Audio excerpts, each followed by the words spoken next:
At the time of the lease negotiations, did you agree on a term for how long you were going to lease? No, I did not. She gave me a copy of the lease and said I could read over it and bring it back with my signature.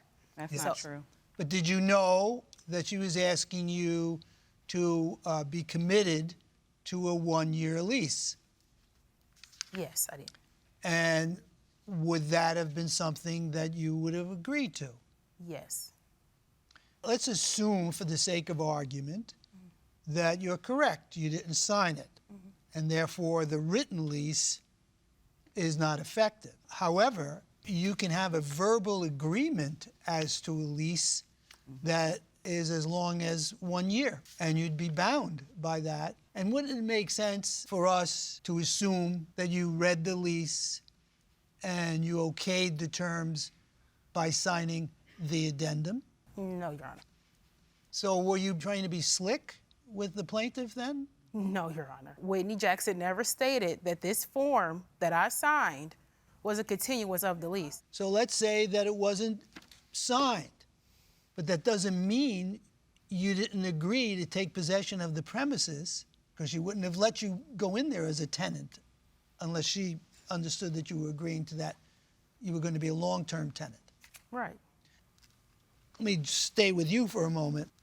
If she agreed to the $240, you can't now say, you didn't pay me the full $240, now I'm going to charge you over $1,000. That's not right, is it? She knew that she was supposed to pay the buyout. But she didn't agree to that. Right here it states, you can pay for your 2 weeks or you have to pay the 7 months of your lease. Okay. That's up to you. We'll open it up. But you don't get to just make that rule and tell it to her. Do you understand that? Well, you she broke an agreement. That was the contingency of the agreement. If everything was good, it would have never even got to this point. She broke that agreement. What you also have in your lease is something that says even if she violates the rules, even if she gets into a physical fight with another tenant, you can kick her out, but all she owes is $40 a month. That's what your written lease says. That's not what she agreed to on page 15. She says, sue me. The words sue me do not indicate that there has been an agreement. You can't just go around signing leases. This is my business. I take this very seriously, and that was the agreement that we had.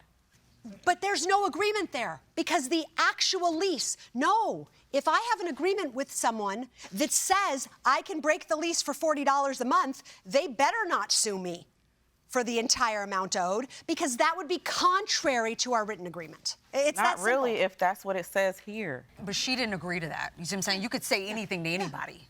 She has to agree to that, and she never did. Yeah, just like she said she didn't give me her government name. She was trying to scam me. Well, let's just say we take your word for it, and she's obligated to this lease. You do have a clause in there that says $40 a month for the remaining months. That's way less than what you're suing for. That's, what, like $280? But I'm thinking that overrides that from our conversations.